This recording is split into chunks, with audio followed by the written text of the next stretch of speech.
Hi, I'm Jim. Welcome to Control and Automation Tips. In this advanced PLC video, we will be covering how to deal with one of the weak spots of the CLICK PLC, the fact that the text registers are not retentive. In order to combat this problem, we handle it like we do with most other hardware issues. We program our way around it. So let's get started.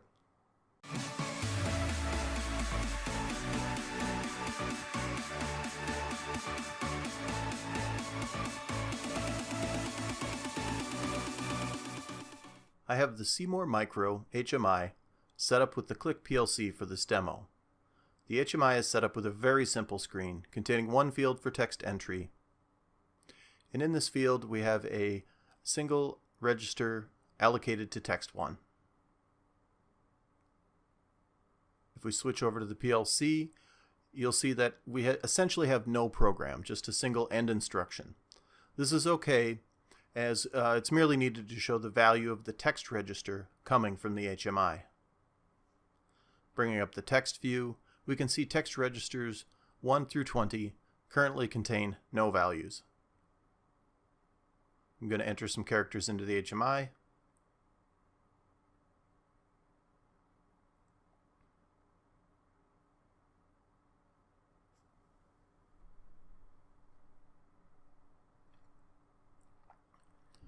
And now we can see the PLC contains text and SP as a space and test. I'm going to now power cycle the HMI and the PLC.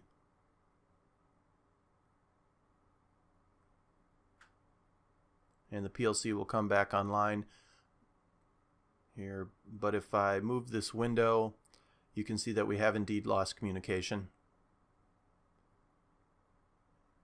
And now we're back in run, and lo and behold, you can see we have no values in our text registers and no characters on the HMI.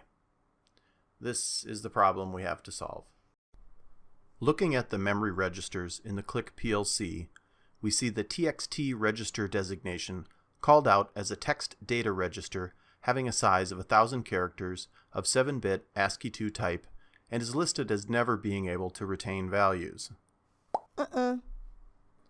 In order to work around this, we can convert the non-retentive TXT register's string characters into integer values and save those values into DS registers, as the DS registers are retentive. Then, when we need them, like on a power cycle for instance, we can convert the DS register values back into text values and load them into the TXT registers. Back in the PLC, I usually start out by allocating names to the registers I know I'm going to use. I will set up an internal coil, C1, as a trigger for the text to integer conversion and copy instructions, as I expect to tie this C1 to an on-screen button later. I'm going to use some of the higher numbered DS registers to hold counter values for the pointers we will need when we loop through converting our registers back and forth.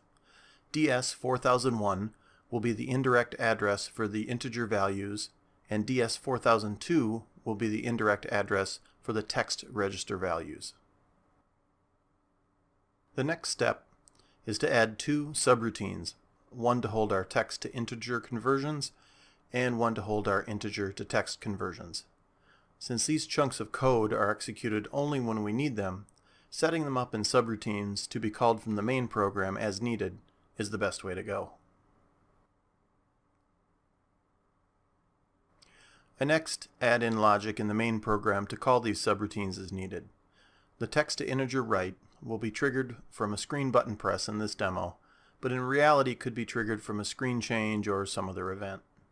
The read back conversion from integer to text will be done using the system control first scan bit, SC2. SC2 is triggered whenever there is a power cycle, making it exactly what we need. Add in an end instruction, and we're done with the main program. Now the heavy lifting starts.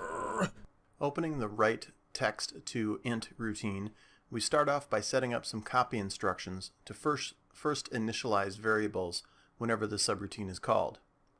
We copy the value 3001 into the pointer register DS 4001. 3001 was picked as the starting address of the DS registers I will be using to store the text register's converted integer values.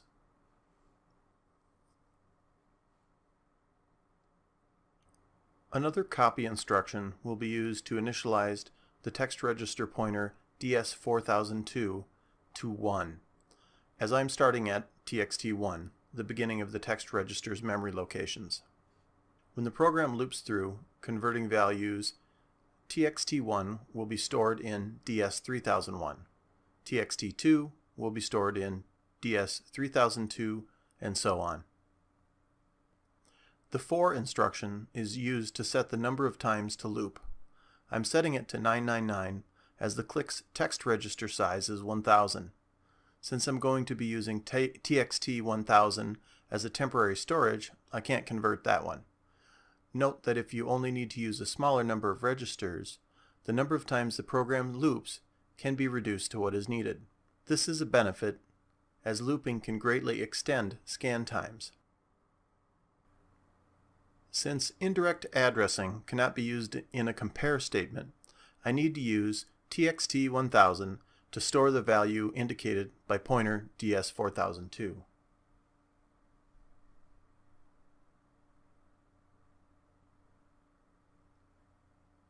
After that, we set up compare statements to look at each possible character and assign it a value if the compare evaluates to true. The Seymour Micro HMI is limited to characters A through Z, both upper and lowercase, numbers 0 through 9, and space, so these are what we need to evaluate against.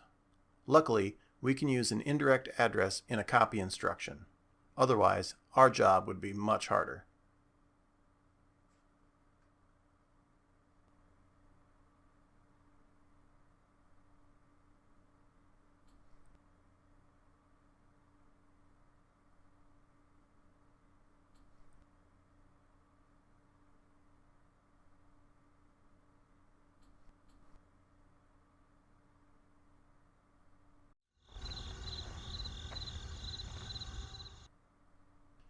After the compare rungs are set up, I will add a math instruction to increment the pointers as the program loops.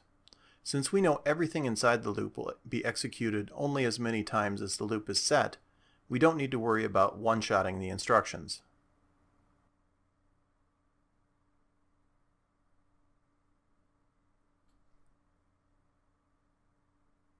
The for loop is closed with the next instruction, and finally we add a return instruction to send the PLC scanning back to the main program. Scrolling back up through the subroutine, you can see all of the compare statements that are needed to cover every possible character. Switching over to the read subroutine, we once again start with some copy instructions to initialize our pointers. We move value 3001 into DS4001 to point to the starting address of our DS register memory locations containing the saved integer values representing our text characters. We move 1 into DS4002 to point to our starting address for the text registers. We open our for loop with the same number as we did before, 999, to capture all but the very last one of our text registers. A copy instruction is needed to store the current integer value identified by pointer DS4001. This holds the current integer the program is trying to convert back to a text character.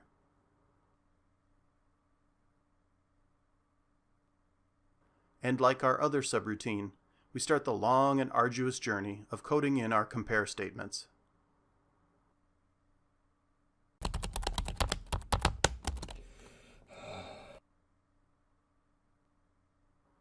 After that is finally done, we increment each of our pointers by 1.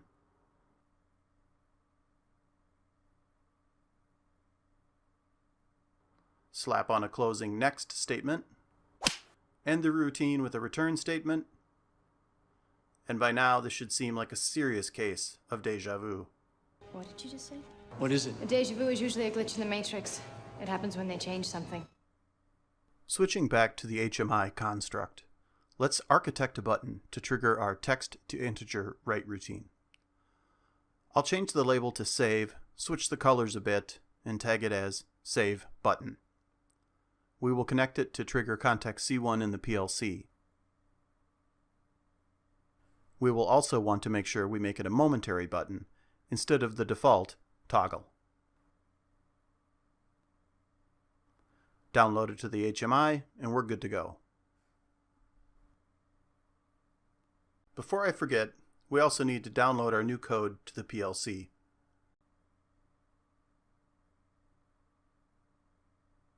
Our program is downloaded and running, but look what happens when we press the save button. The PLC immediately goes into an error.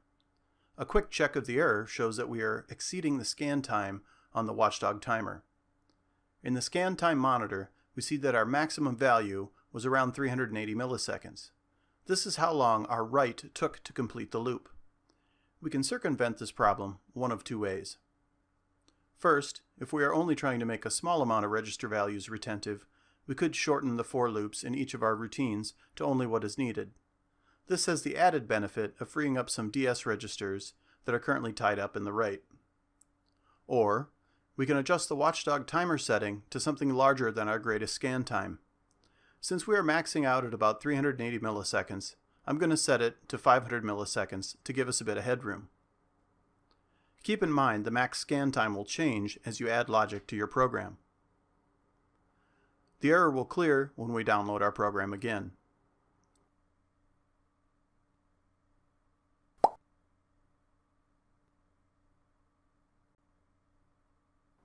Bringing up the scan time monitor and pressing the save button a few times, we see that the program stays in run mode and doesn't error out.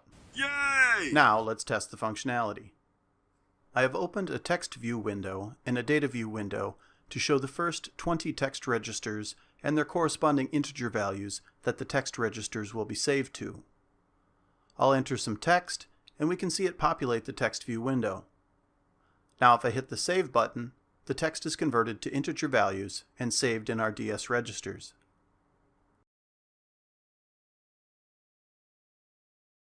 Power cycling the PLC and HMI, we can see that both sets of data are retained. Since the text view holds on to the character values through the power cycle anyway, this probably doesn't look too convincing. In order to better show the power-up readback, I can clear the text registers using the clear memory option from the PLC pull-down. We see null values in the text view.